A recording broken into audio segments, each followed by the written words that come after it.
Most people get into Pokemon cards because as a kid, they love ripping packs, and so they want to relive some of that nostalgia and start collecting again, this time using real adult money. I was different. I hated Pokemon cards. I just loved the game. I remember watching everyone trade with each other and just not understanding how you could get so excited over a picture on a cardboard where you could boot up the Game Boy game, put in Fire Red, and relive the greatest adventure, all the strategy. It was just so much more fun in my eyes. So why am I, someone who spent 7 to 8 years trading and being heavily involved into the cryptocurrency market, going all in on Pokemon and have been for the last 2 years?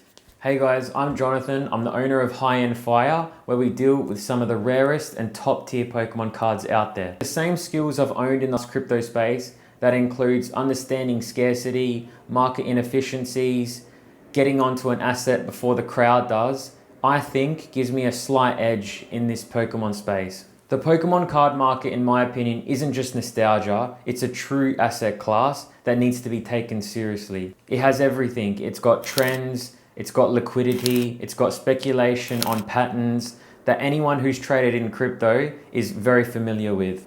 So I keep hearing about the whole COVID boom, where everyone tells me that the reason why the Pokemon market went up was simply due to the fact that people had no jobs and were staying at home and they had nothing else to do than to relive some of the nostalgia and collect cards again. I think this accounted for probably 1 to 2% of the reason why prices went up. At the time, I was way too busy investing and trading in cryptocurrencies and being heavily involved in the communities because surprise, surprise, crypto was up massively as well. If you look at the prices on price charting and then compare that to Bitcoin and Ethereum, it was perfectly in sync. My crypto experience tells me we're in a similar 4-year cycle. Since Bitcoin's inception, this 4-year cycle has repeated itself like clockwork. And because Pokemon behaves like a collectible store of value with the same risk on sentiment, I'm treating it exactly like the crypto market. I won't go on too much about this, but in 1970 something, Richard Nixon, at the time, who was the current president of the United States, took everyone off the gold standard, which means that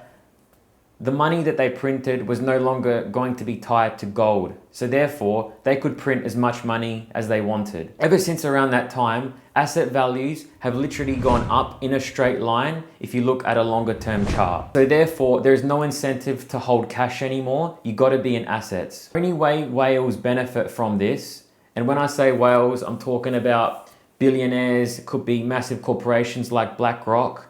The only way they can benefit is to pump up prices, and that normally includes initiating a bull market by a number of them buying up an asset, inflating it, and then as a result, retail will start to FOMO in and pump prices up even more. And so after the cycle is nearing its end, their goal is to now sell and sell on retail. And so the trick here, retail, and when I'm talking about retail, I'm talking about the everyday Joe, they will not sell and they will suffer the consequences of being dumped on by the whales because greed will be a massive factor. And as prices go up, they will believe that it's going to continue going up, and so they'll just never sell. Every asset class has a pattern. Every asset class has like a cycle like that. What I really like about Pokemon is that it has something that crypto doesn't, and that's pure nostalgia. That's some of the most powerful emotions in investing. It means that when prices dip, people will continually come back to the hobby because of that emotion. And people definitely have a lifelong connection to the brand of Nintendo and Pokemon. That's another reason why I see Pokemon as a true long-term store of value. If we look at the Pokemon market right now, unlike crypto, everyone is screaming for a crash. In the crypto market, prices have pumped astronomically, exactly like the Pokemon market, and no one is screaming for a crash because we're playing the 4-year cycle exactly how it's played every other time. My prediction, as well as most others, is that the bull market in the crypto space will most likely end sometime in the early stage or the first half of next year. It could be sooner, it could be later, no one knows. So therefore, I'm continually buying Pokemon with no massive fear of a crash anytime relatively soon.